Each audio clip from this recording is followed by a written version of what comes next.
তো অবশেষে আমরা চলে এলাম কোথায়?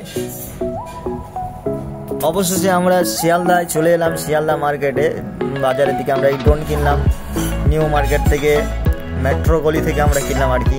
নিউ মার্কেট না, চাঁদনি চক। এই ভিউগুলো দেখো শিয়ালদার কত সুন্দর লাগছে, মাশাআল্লাহ দারুণই লাগছে। দেখো জায়গাগুলো বেশ সুন্দর সুন্দর। আরও কিছুদিন হয়ে যাওয়ার পরে যখন ওই যে কাজটা চলছে কত সুন্দর লাগবে। কাজটা এখনো কমপ্লিট হয়নি, চলছে। হ্যাঁ, প্রজেক্টটা বেশ সুন্দর লাগছে। যদি আপনাদের ভালো লাগে অবশ্যই আমাদেরকে কমেন্ট করে অবশ্যই জানাবেন, এবং এখানে কি হতে চলেছে এই প্ল্যানটা আমাদেরকে অবশ্যই বলবেন, ঠিক আছে? দেখো আরও তোমরা দেখতে থাকো। যাই হোক, আজকে শিয়ালদার মেট্রো চললাম, একটা অভিজ্ঞতা হলো। কিন্তু একটা প্রবলেম যা দেখলাম যে ওইখানে কোনো ভিডিও বা ক্যামেরা করতে নিষেধ আছে। হ্যাঁ, নাহলে আমরা ভিডিও জানি না। হ্যাঁ, আমাদেরকে একজন বারণ করলো, তাই করলাম না।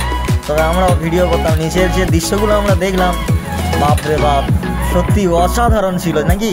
হ্যাঁ, অসাধারণ, খুবই সুন্দর ছিল। যদি আপনারা আসেন অবশ্যই শিয়ালদা থেকে হাওড়া অবশ্যই ঘুরে যাবেন। যে শিয়ালদার হাওড়া সে ব্রিজের তলা থেকে, নদীর তলা থেকে ট্রেন যাচ্ছে, মেট্রো যাচ্ছে। তোমরা দেখলে বেশ সুন্দর লাগবে, ওখানে খুবই ভালো লাগবে আর বেশ এনজয়ও করতে পারবে। শিয়ালদার মেট্রো একটা সিস্টেম আছে যে এমনভাবে দুদিকে যে স্টেশনে এটা আছে, কেউ হুট করে বুঝতে পারবে না যে কে কোন দিকে যাবে। ওগুলো একটু জেনে নিয়ে ওঠাও দরকার। আর যে কাগজটা দেবে, আগে তো মানে কয়েন দিত কাউন্টার থেকে, এখন তো কাগজ দিচ্ছে স্ক্যানার। ওটাকে ভাঁজ করবে না, কারণ আমি নিজে প্রবলেমে পড়েছিলাম বেরোনোর সময়।